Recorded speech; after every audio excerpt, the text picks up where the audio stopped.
Alors Engie accompagne effectivement dans une trentaine de pays à travers le monde des entreprises, moyennes, grandes entreprises, des territoires, des États dans leur stratégie de décarbonation. Alors sur plusieurs piliers, pas uniquement la production d'énergie renouvelable, également sur la gestion de l'eau, une eau décarbonée par des solutions notamment de dessalement, aussi la façon de décarboner les processus industriels, et puis aussi la gestion des déchets plus globalement, la mobilité verte et tout ce qui peut contribuer à décarboner.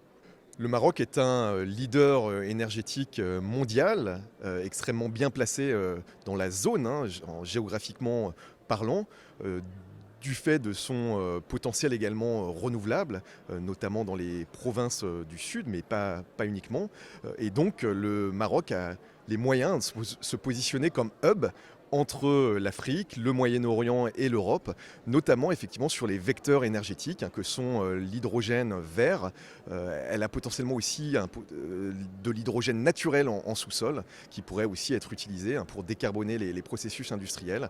Donc ces vecteurs énergétiques, en plus, peuvent servir aux besoins locaux, servir à l'export, notamment vers l'Europe, et puis être transformés aussi en ammoniac vert, par exemple, qui sert dans les engrais, notamment à travers le groupe OCP ici au Maroc. Donc le potentiel est là et le Maroc a toutes les chances et toute la stratégie, la vision pour porter cette ambition.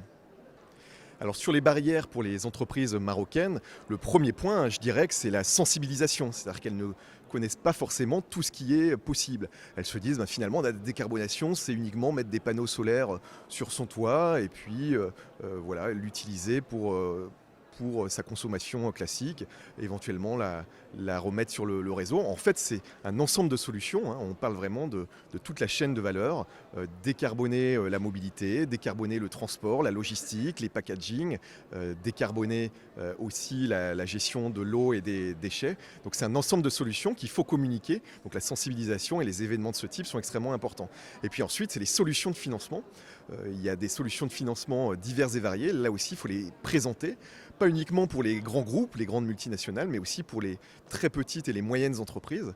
Et c'est pour ça que la plupart des conseillers bancaires maintenant, que ce soit la BMCI ou ailleurs, sont formés sur ces questions pour aller sur le terrain vers ces petites entreprises, vers ces entrepreneurs, pour leur expliquer tous les mécanismes qui existent et tout le soutien financier en termes notamment de prêts bonifiés qu'ils peuvent utiliser dans leurs projets et qui va faciliter la décarbonation de tout leur processus industriel.